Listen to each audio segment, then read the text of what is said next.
وجاعت فرنسا، وجاعت فرنسا فكنا كراما.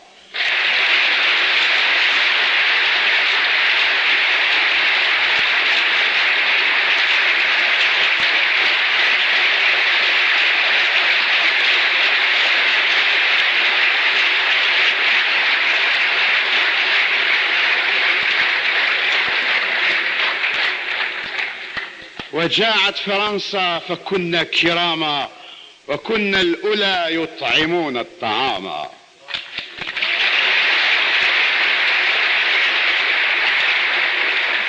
وجاعت فرنسا فكنا كراما، وكنا الأولى يطعمون الطعام، فأدخمها قمحنا الذهبي.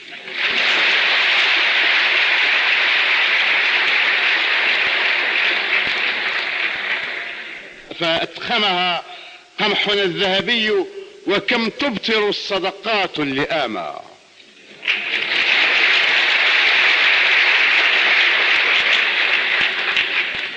وباعت فرنسا ضمير اليهود، وباعت فرنسا ضمير اليهود، فباع ضمير اليهود الذماما. وما كان بوشناق إلا ابن آوى، وما كان بخريص إلا طعاما.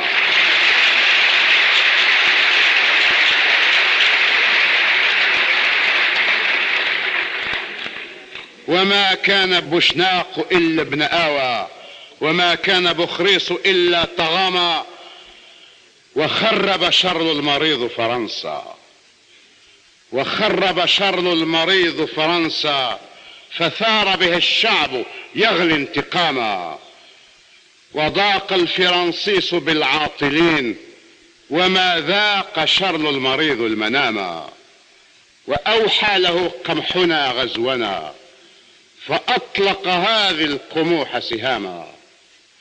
وصب النفايات في أرضنا، وخان المسيح وأغرى السواما.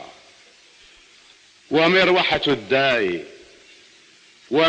الداي لم تك إلا كما يستبيح اللصوص الحراما.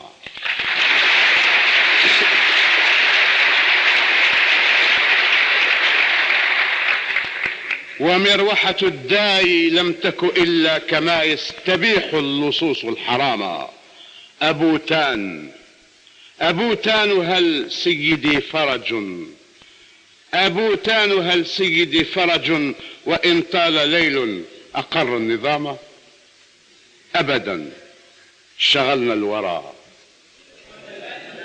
بشعر نرتله كالصلاة تسابيحه.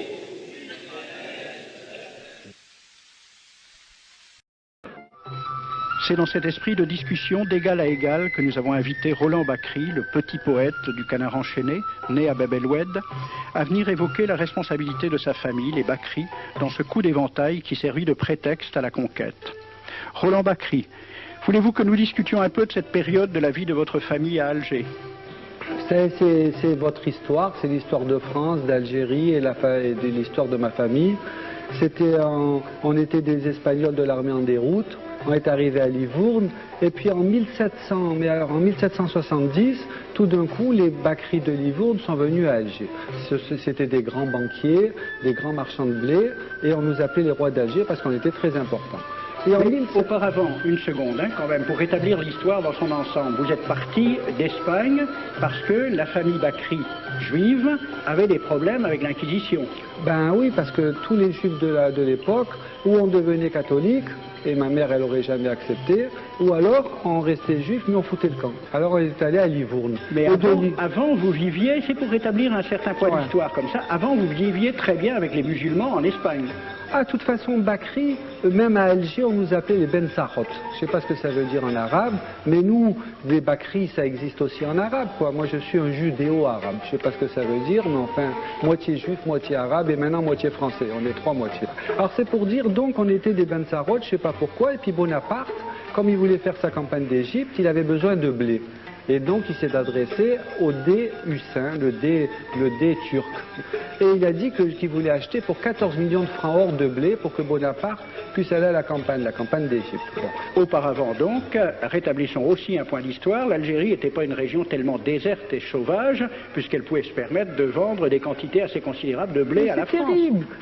Le Dey Hussein n'arrivait pas à récupérer 14 millions de francs or. La France devait de l'argent au Dey d'Alger. C'est ça. Et au Bakri, bien sûr, puisque nous, on était les mandataires.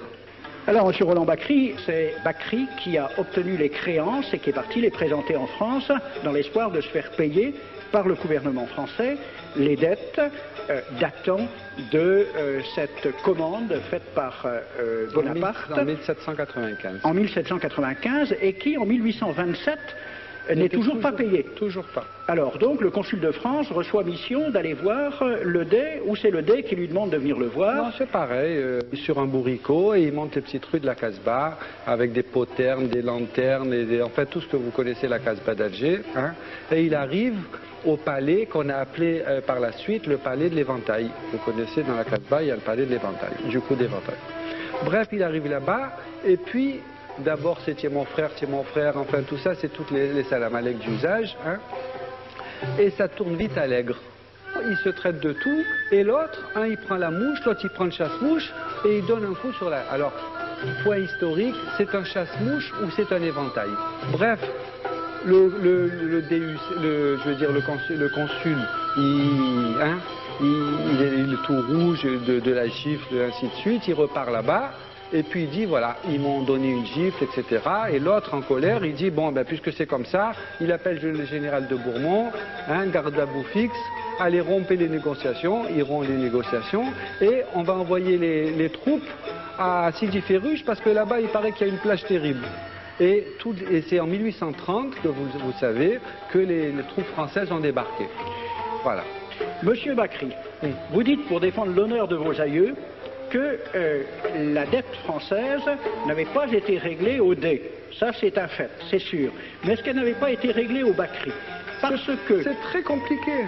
C'est pas si compliqué que la science d'argent, c'est compliqué. Si on se réfère aux historiens qui ne sont pas comme vous, des historiens de rien, oui, je sais, il y a monsieur Charles-André Julien, qui est un grand spécialiste des questions, qui vous a écrit, il y a quelques années, mon cher Bakri, tu as touché en 1800 un premier acompte de 3 175 000 francs, puis un second de 1 200 000 francs grâce à l'intervention de ton ami Talleyrand. Tu lui avais d'ailleurs considérablement graissé la patte. Et tu lui avais tellement graissé la patte qu'il en était devenu boiteux. C'est passé dans l'histoire. En 1819, ce même boiteux t'a fait obtenir 7 millions par un vote des chambres. Tu as fait une admirable affaire et du même coup roulé le Dey d'Alger, qui était le seul créancier valable et qui n'a pas touché un sou. D'où le coup d'éventail. C'est quand même une lourde responsabilité familiale. Faut reprendre l'histoire telle qu'elle est. Cher Bakri, c'est justement ce que souhaitent les Algériens, qui n'ont récupéré en 1962 dans les bâtiments officiels d'Alger que bien peu de documents d'archives. Ces quelques documents et les recherches d'historiens permettent déjà d'établir que même si Joseph Bakri, en gardant à son compte les sommes qui lui furent versées pour régler une partie des dettes françaises au Dey, a une grande responsabilité dans le coup d'éventail, ce coup d'éventail ne fut guère qu'un prétexte. Le roi de France, Charles X, avait besoin de reprendre en main son armée. Il a pensé qu'une expédition sur Alger lui permettrait de donner à ses militaires gloire et butin.